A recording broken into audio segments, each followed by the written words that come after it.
si lo pensamos en Latinoamérica, México y Brasil van a ser, desde el punto de vista desde afuera, los países más interesantes. Diría que cada país tiene su particularidad, pero siempre que se habla con inversionistas extranjeros es preguntar qué está pasando en México y en Brasil cuando hay una mirada externa. Yo diría que el capital extranjero siempre es bienvenido a que más inversionistas entren en la región, pero siempre sabiendo ese conocimiento local. El capital extranjero se podría decir que antes se le llama capital turista, pero para mí siempre es estratégico. Permite también darle una solidez a lo que es la región.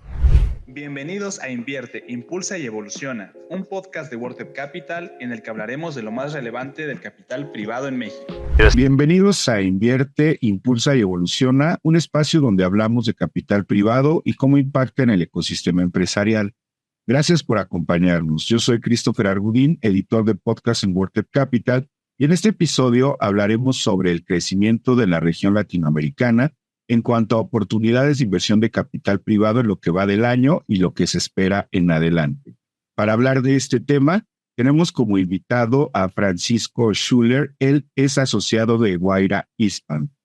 Francisco se encuentra en Santiago de Chile, desde donde lideran las inversiones del grupo Telefónica Movistar en Hispanoamérica. Él es egresado de Ingeniería Comercial con una especialidad en finanzas y cuenta con un diplomado en Business Intelligence por la Universidad de Chile. Se unió a Guaira en 2021 como Scout y para luego tener el rol de asociado en 2023. Él es fanático de la plataforma Low Code. Bienvenido, Francisco, me da mucho gusto saludarte. ¿Cómo estás? Hola, Christopher, un gusto y muchas gracias por la invitación, por tenernos hoy día. Pues bien, también nosotros estamos muy contentos de que hayas aceptado la invitación para platicar sobre este tema este día. Y bueno, nos gustaría dar paso a las preguntas ya para entrar en materia. Siempre en este espacio hablamos de temas que nos ayudan a comprender cómo funcionan las inversiones de capital emprendedor y los diversos sectores en los que existe el potencial para buscar crecimiento y desarrollo, ¿no? Entonces, en esta ocasión hablaremos sobre el crecimiento que ha tenido la región de Latinoamérica en cuanto a estas oportunidades de inversión de capital privado. Para eso vamos a ponernos un poco en contexto. De acuerdo con la Asociación Latinoamericana de Capital de Riesgo y Capital Privado, LACCA, por sus siglas en inglés, la inversión en capital privado en América Latina experimentó un crecimiento notable en los últimos años, con su punto máximo en 2021, en el año en el que alcanzó los $16 millones. A esos años de rápido crecimiento siguió una caída en 2022, en donde solo se movieron $7,900 millones, y en 2023 solo $4,000 millones. Entonces, Francisco, ante este escenario de las inversiones de capital privado en la región, ¿nos puedes explicar, por favor, cuáles son las principales tendencias en este mercado del Venture Capital para este año? Claro, ahí yo creo que una de las tendencias es que hay una recorrección finalmente del mercado en temas de valorizaciones y en temas de compras de activos, finalmente acciones de la compañía, en donde está muy marcada lo que va a ser las tasas de la Fed en temas de intereses. Ahí está súper correlacionado de por qué este activo en el 2021 era mucho más interesante en términos de retorno a lo que es hoy en día. Hay una correlación muy cercana. Pero asimismo también vemos con optimismo, más allá del auge de lo que pasó el 2021 a 2022, 2023, que un poco se regula desde el punto de vista de inversión, y donde vemos que el 2024 ya se vuelve un poco a retomar los temas, que un poco ese auge en que se mantenía todo lo que era la parte semilla muy activa, pero lo que faltaba era la parte del late stage o serie B, que es un poco las compañías que se lograron financiar en ese auge de 2021-2022, que hoy en día debería ser entregar resultados. Y esos resultados tienen que estar de acorde a los crecimientos que se espera del otro lado de los inversionistas para defender la valoración respectiva. Entonces ahí yo creo que hay un análisis bien importante de hacer y también donde se ve como ese auge de las compañías o de las startups que vemos en el día a día. Así también un poco saber más en lo que llevamos de Q1 del 2024, por ejemplo, donde van a la fecha por CB Insights alrededor de $500 millones, en alrededor de 112 deals en toda Latinoamérica, en donde vemos que FinTech sigue siendo un poco la cúspide o digámoslo, la tendencia que siempre va a estar a vanguardia con Symmetric, Addy, Pomelo, Bolt o Prometeo, que son distintas áreas las que abarca. Sí, justo es a la pregunta obligada que quería brincar, es pues justo entender estas tendencias, ¿no? O sea, ya nos hablaste un poco cómo ha sido el comportamiento durante este año, pero justo nos gustaría saber cuáles son las tendencias, además de FinTech, que bueno, ya nos dijiste que es como la que claro, es a la vanguardia. ¿Qué otras tendencias notas que pueden despegar? Yo digo, hoy en día, si lo pensamos a nivel de Latinoamérica, tenemos temas como de infraestructura, donde todo lo que sea, digamos, lo primario, utilities, por ejemplo, en temas de energía, es algo que va a tener una pequeña revolución, por así decirlo. Si vemos todo el tema de salud, todo lo que es acceso a salud también tiene un auge. Entonces, todo lo que digamos que es base primaria de las personas es el foco en Latinoamérica y donde claramente las inversiones se van a concentrar. Si lo pensamos, FinTech, que es como el trending topic, por así decirlo, en Latinoamérica, es por todos los movimientos de dinero y aparte las características de la región. Si lo vemos, cada uno tiene su propia moneda, entonces también te entra a jugar otro tipo de dificultades diferente, por ejemplo, en Estados Unidos. Entonces, hay otras dinámicas que yo estoy viendo o que vemos como grupo, que es que todo lo que está pasando alrededor de, por ejemplo, lo que es SaaS Enterprise o cómo el SaaS empieza a entrar con una mayor responsabilidad de las empresas para empezar como su uso operario y todo lo que es inteligencia artificial. O sea, ahí también hay un punto de auge súper importante para seguir desarrollando. Bien, y entonces, bueno, ya tenemos claro que estas son como las tendencias, ¿no? ¿Y qué sectores tú crees que van a ser los que despunten o los que se convertirán en más relevantes o que están siendo más relevantes en la región? Sí o sí, AI es el foco, digámoslo, en la región, entender cuáles son los casos de uso. Yo creo que todavía se sigue descubriendo esos casos de uso, que es como lo interesante de qué compañías se empiezan a verticalizar en un caso de uso específico, sin dejar atrás de que hay compañías que seguían un rubro, digamos, lo más tradicional o que venían teniendo buena tecnología y que ven cómo la AI finalmente termina acelerando estos procesos y termina siendo los más eficientes. Solamente por dar un ejemplo, yo creo que hoy en día los crecimientos de compañías en temas de software vacíos incrementar, entonces vamos a ver compañías que están haciendo el deployment o el MVP mucho más rápido de lo que era anteriormente, que se demoraban alrededor de 4 meses. Entonces ahí yo creo que hay una gran oportunidad en temas de llegar y construir más rápido distintos productos o soluciones acorde a lo que se necesita en el mercado. Y desde ahí, ¿cuáles son los países que están liderando estas inversiones? Sí, a ver, si lo pensamos en Latinoamérica, México y Brasil van a ser, desde el punto de vista desde afuera, los países más interesantes. Siempre están los casos, digamos, lo más interesantes de entender qué está ocurriendo, por ejemplo, en Colombia, que yo lo veo que también hay una parte muy emergente por temas fintech, incluso de las inversiones que mencioné anteriormente, son de Colombia, y que vemos finalmente desde el punto de vista de la inversión que hay un polo ahí súper interesante de desarrollo en términos de tecnología. Distinto podemos decir, por ejemplo, en Argentina, que es toda la parte de biotecnología y agricultura, que ahí también hay otra vertical súper interesante si lo ligamos a lo que es lo básico de la comida, por así decirlo. Luego está la parte más de regulaciones o un tema de cómo nos afectan las regulaciones en la región. Entonces, diría que cada país tiene su particularidad, pero siempre que se habla con inversionistas extranjeros es preguntar qué está pasando en México y en Brasil cuando hay una mirada externa. A los que yo vengo de Chile y el ecosistema, por así decirlo, es más pequeño, hay un puntapié de lo que está pasando hoy en día con la ley FinTech Chile, que recopiló, por así decirlo, la ley FinTech en México, la que se hizo en Colombia, la que se está regulando en Europa. Entonces, hay un avance en la región y cada país está viendo el caso a caso, lo que trae oportunidades, como también entra a jugar también una amenaza para los que quieran seguir desarrollando productos o empezar a justamente regularse en todo lo que se está pidiendo en la UAF o en cualquiera de las entidades regulatorias. Y en cuanto a los fondos extranjeros, ¿cómo notas que ha sido su participación? Porque pues digamos que el Venture Capital es relativamente joven, ¿no? En la región. Correcto.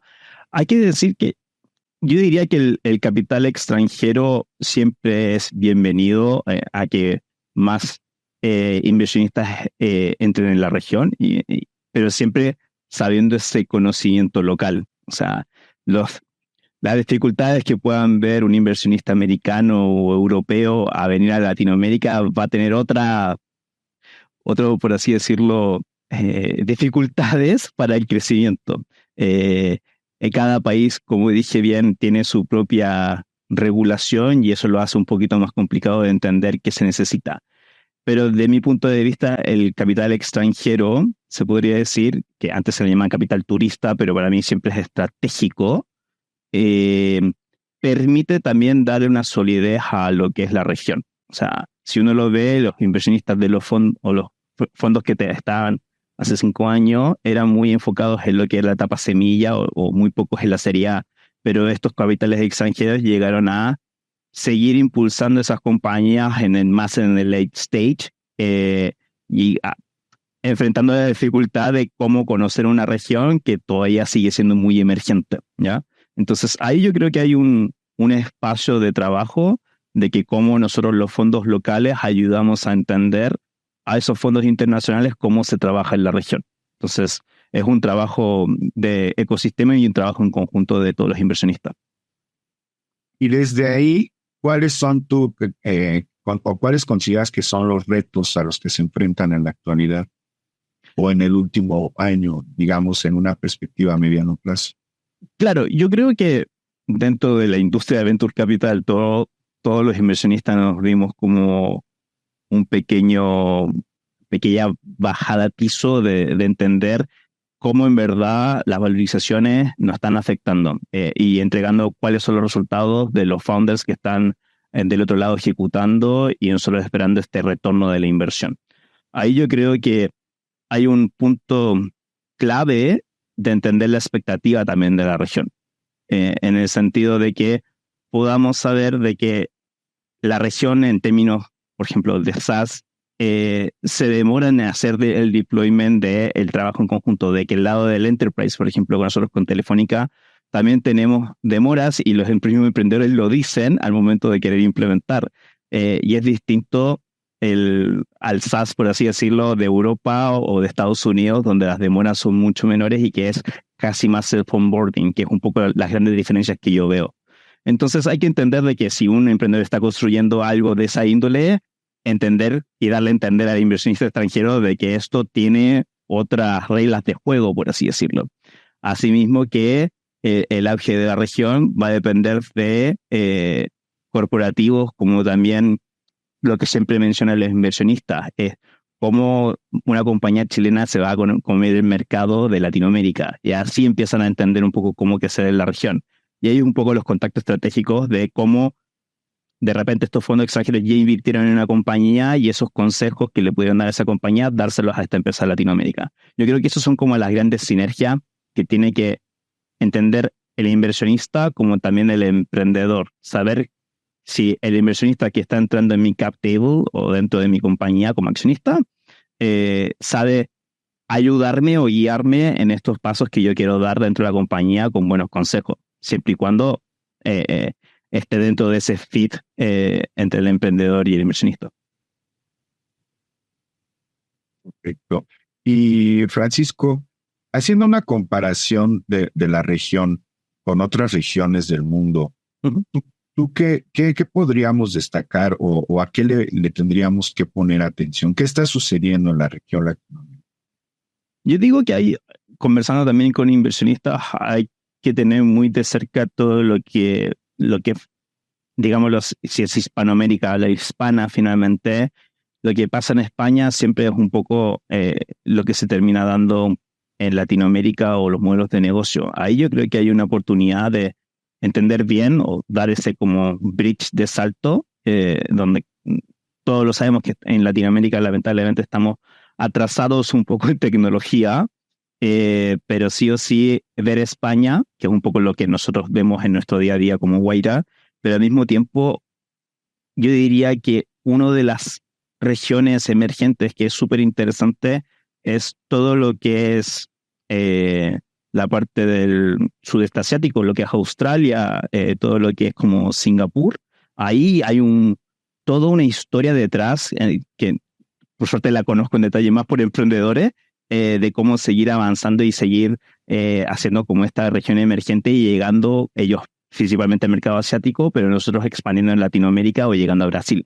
Hay un poco esa correlación finalmente del emprendedor de que tengo que salir, por así decirlo, de mi país, dependiendo de cada modelo de negocio, para seguir avanzando y creciendo en la región. Y en cuanto a los fondos, ya digamos de cada país, ¿no? Sabemos que también ya en estos países de la región se han aperturado fondos que ya están también incentivando las inversiones de capital privado en sus distintos países.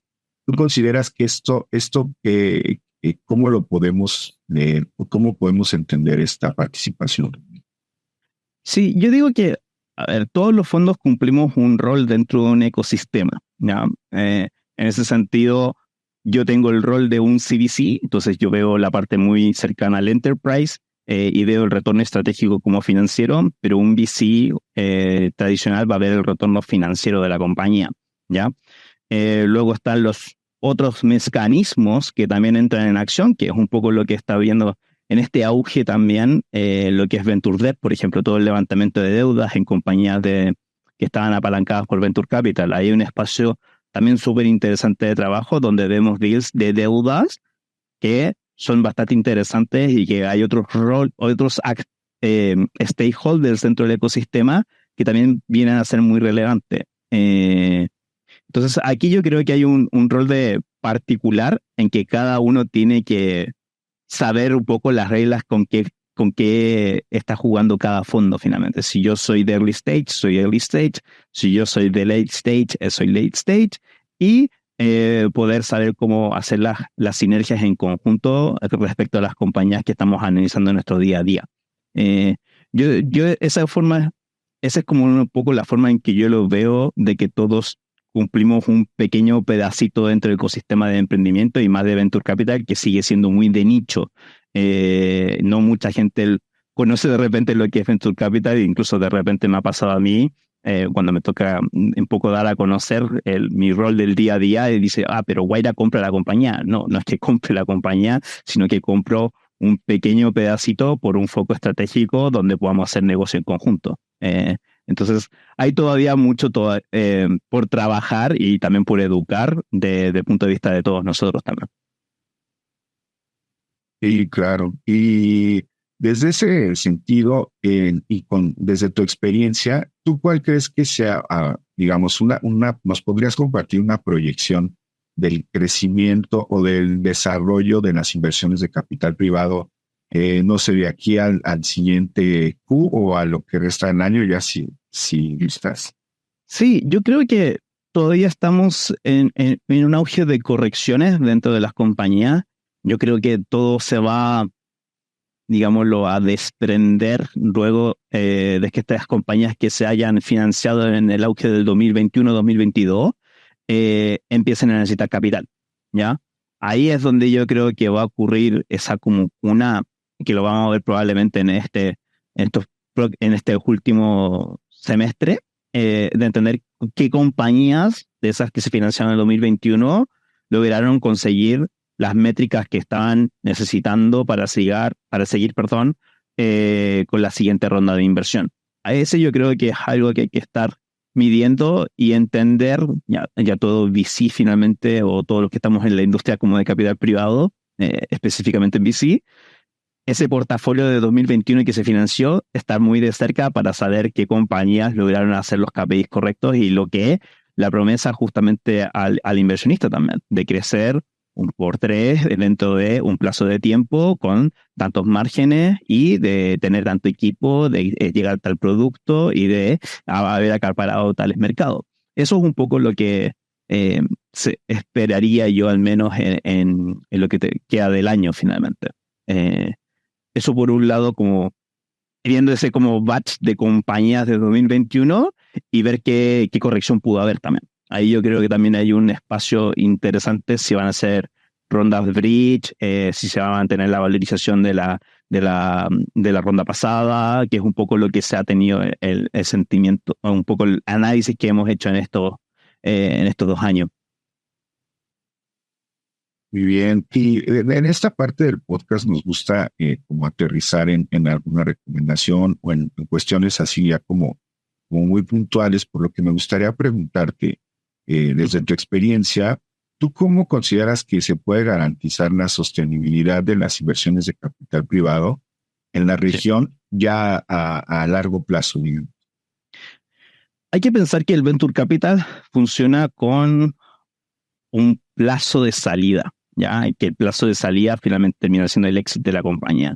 En el momento que tú aceptas este contrato de inversión de un Venture Capital, tú tienes que saber bien en qué etapa de madurez se encuentra ese fondo. Si el fondo se encuentra en el cuarto año, tengo 6 años más, en que si es en un periodo de 10, en que yo voy a tener que devolverle la inversión a ese fondo de Venture Capital. Y él me va a solicitar también cómo va a ser la estrategia de salida para que él le devuelva el dinero a sus aportantes o sus limited partners. Entonces, ese es el juego que cada vez que tú, desde el punto de vista del emprendedor, firmas esa inversión, estás jugando, empiezas a correr ese tiempo, ¿ya?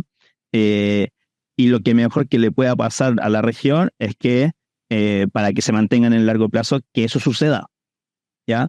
Porque al final, mientras más exit vaya teniendo la región, mayor liquidez tienen estos fondos para que puedan entregar métricas para que sus aportantes dentro del fondo vean que están teniendo una inversión de vuelta dentro de lo que ellos habían aportado. Y ahí hay un juego bien interesante de que esa inversión al mismo tiempo sea atractiva, de que ese fondo fue un éxito, de que haya tenido buenos números y buenas métricas. Entonces, yo te diría que ese indicador del exit, que yo creo que recién estamos viendo como la primera camada de exits importantes en la región, por M&A específicamente, no tanto por IPO, que deberías empezar a concurrir más seguido para que estos fondos tengan y puedan mostrar números para volver a levantar capital en un segundo fondo o un tercer fondo, dependiendo del estatus que se encuentre. Sí, totalmente de acuerdo. Oye, y siempre también nos gusta como hacer claros los ejemplos, ¿no? Siempre Sí. nos gusta preguntarles qué tipo de empresas, con qué empresa nos puedes poner tú, por ejemplo, un ejemplo de un caso de éxito de cómo funciona esta inversión de capital privado y cómo puede ayudar con 1 o 2 ejemplos que nos des en la región. Estaría Correcto. muy bien. Les doy un ejemplo, por ejemplo, un ejemplo muy bueno dentro del portafolio nuestro fue la salida de Joinas, que es una compañía que era una etiquetera en Perú específicamente, que fue adquirida por un M&A por el grupo Credicor, en donde nosotros invertimos en la época de Guaira, que era una aceleradora, que era 2016, si estoy en lo correcto, y que luego de 8 años, que esto pasó el año pasado, en 2023, logramos tener ese exit y volver a tener ese retorno en la inversión. Eso es lo que se espera en el Venture Capital finalmente, y eso es lo sano en esta industria, que se pueda mover este dinero y que se pueda volver a reinvertir o devolver el dinero a los inversionistas. Ahí tienen un caso bien claro y que Joinas es uno de los líderes en temas de tickets en Perú, es precisamente. ¿Algún otro caso que nos quieras compartir? Sí, hay otro caso que nosotros tenemos, pero más por el sentido de una compañía que es de nuestro portafolio que se llama YCX, que los vemos bajo otra estrategia, ¿ya? Que ellos realizaron una compra de una compañía, ¿ya? Y nos pasó del otro lado que somos nosotros los accionistas, donde ayudamos y también entendemos que la compra de esta compañía es para seguir trabajando en el producto que ellos están queriendo entregar en la región. Entonces, ahí tienes otra forma de exit, de que de repente la misma competencia o alguien que te esté viendo con la tecnología para seguir haciendo el deployment del producto siga avanzando o siga desarrollándose. Es por decirte mucho lo que está pasando hoy en día, que la compañía sigue desarrollándose y ve justamente temas de AI, que es un poco lo que está pasando hoy en día, y esas compañías que tal vez son más pequeñas son adquiridas por uno más grande para desarrollar una parte del producto, que es un poco fue la adquisición de Wise con KitCon, una empresa también argentina. Entonces, acá yo creo que hay como distintas índoles o distintas formas de trabajar el tema del exit, y nosotros acompañar a las compañías en estos casos, en estos nuevos casos de negocio. En este en particular, también recalcar de que nosotros somos accionistas de Wise y somos uno de los pocos accionistas. Entonces, una de las dinámicas del CVC que también es importante mencionar, somos más flexibles en el término del exit. No tenemos, como somos solamente hay un limited partner en este caso, estamos cómodos en seguir con la compañía finalmente. Entonces sí, ahí tienen como los dos casos, por así decirlo. Sí, muy interesantes ambos casos. Y justo quería preguntarte, ¿no? De estos dos casos, ¿tú cuál consideras que fue lo fundamental para que lograran este éxito? Yo creo que es la mentalidad del founder, de entender también el product market fit, y un poco también entras a jugar lo que el mercado te está dando, y un poco también me refiero a lo que está buscando el founder dentro del tiempo. Te terminas siendo tan experto en la industria que terminas diciendo, hey, yo en qué etapa de mi vida también me encuentro. Quiero comerme el mundo, estoy bien con esta posibilidad de salida, todo se conversa, ¿ya? Y en términos de siendo accionista o inversionista de la compañía, hay que tomar un consenso y decir qué es lo mejor de la compañía, o si la oportunidad es la correcta también. Entonces ahí entramos a jugar mucho en las discusiones entre los founders y los inversionistas, para saber un poco cuál es la mejor oportunidad. Eso yo te diría que es como un poco el juego interno al momento de salidas, o al momento que se presenta una opción de M&A. Muy bien. Y siempre también muy ligado al tema del venture capital está este tema del riesgo, ¿no? Siempre, pues también explorar, a mí me gustaría explorar contigo. ¿Tú qué estrategias crees que están adoptando los inversionistas o los fondos de venture capital para mitigar estos riesgos en la región? Sí, hay varios riesgos hoy en día que están apareciendo. Siempre hay que asesorarse con expertos, ¿ya? En el caso nuestro siempre nos asesoramos, aparte de los abogados con los que muchos trabajamos haciendo el due diligence, y más de alguna vez compartimos los due diligence, entendiendo qué alertas podrían ocurrir en cada modelo de negocio. Es siempre estar al tanto de la regulación.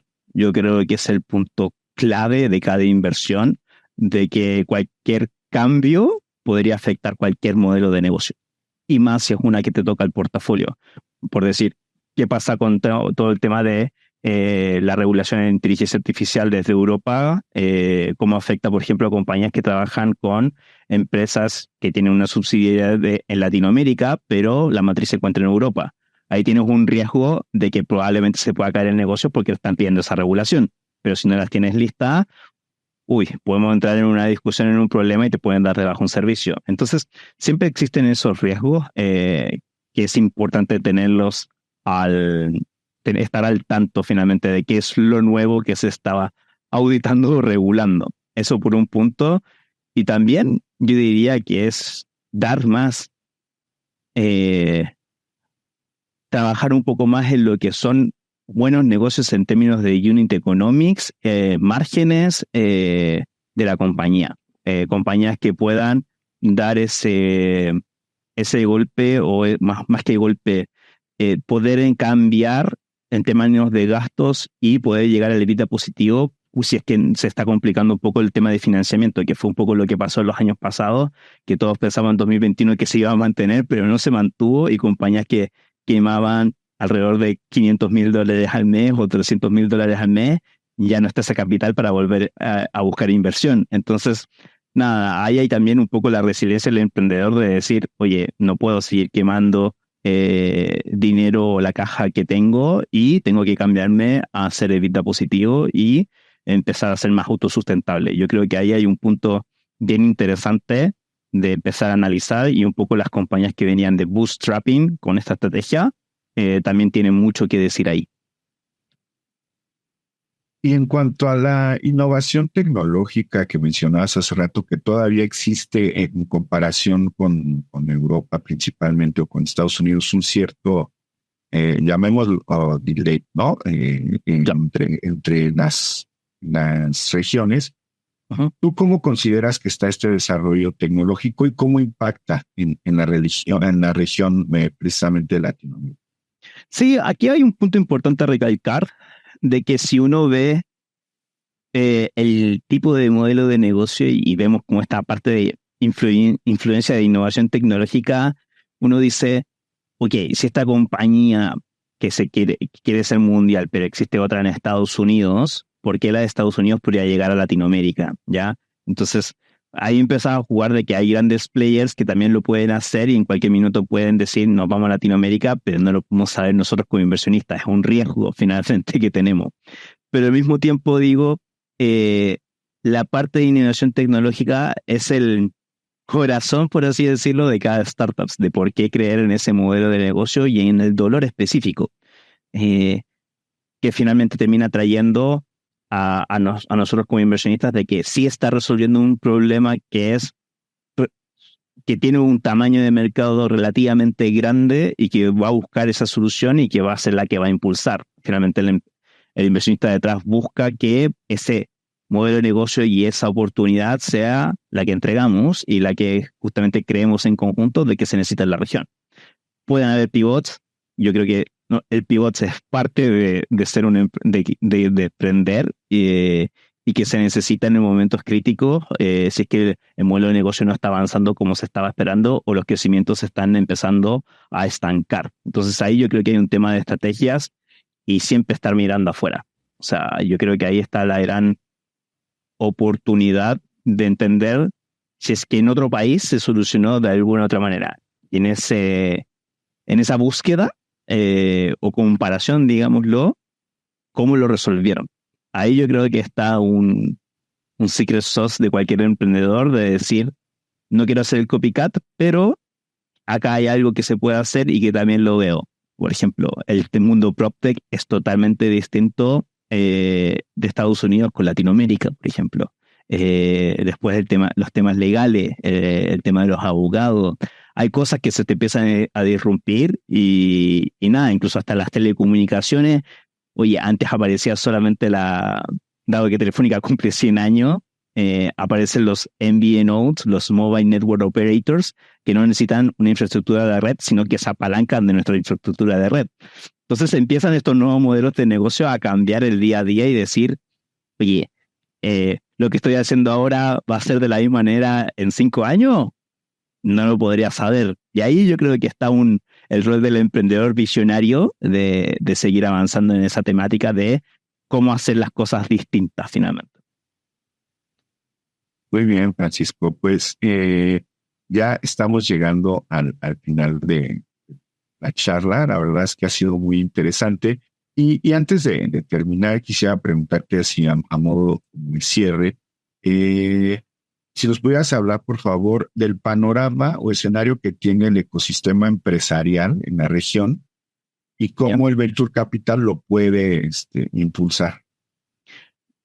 Yo digo, el panorama en este año, o lo que yo pienso, va a ser que nos vamos a seguir con estas correcciones dentro de las valorizaciones de la compañía, que no va a haber una locura, por así decirlo, como ocurrió en el 2021-2022 en términos de aumentos de capital, valorizaciones gigantes, sino que va a ser mucho más medido, con cautela, donde se van a ver compañías que van a ver en este auge, por así decirlo, muchas oportunidades, y estas compañías que se financian en estos tiempos son las que yo tendría un ojo en el futuro para saber en qué terminan finalmente. Ese yo creo que es un poco como mi mirada de decir que estas compañías que están ahora recibiendo financiamiento pueden tener una gran oportunidad en el mercado, porque los inversionistas nosotros también estamos siendo mucho más exigentes al momento de invertir. Entonces, nada, yo diría que eso como un resumen de lo que pienso en este half finalmente, o fin de semestre, y que en el 2025 yo creo que va a haber una mayor auge y volver un poco lo que fue pre-2021. Yo creo que se va a mantener como una tendencia más normalizada. Pues muy bien, muchas gracias por compartirnos el dato, Francisco. Y bien, amigos, hemos llegado al final de este episodio. Agradecemos mucho a Francisco por estar con nosotros y compartir tu experiencia y conocimientos. Ha sido un gusto platicar contigo para este podcast. Y muchas gracias a todos por escucharnos. No se pierdan un nuevo episodio cada 15 días. No olviden dar clic en la campanita y seguir nuestros contenidos en las redes sociales. En todas nos encuentran como WordTech Capital. Nos escuchamos pronto.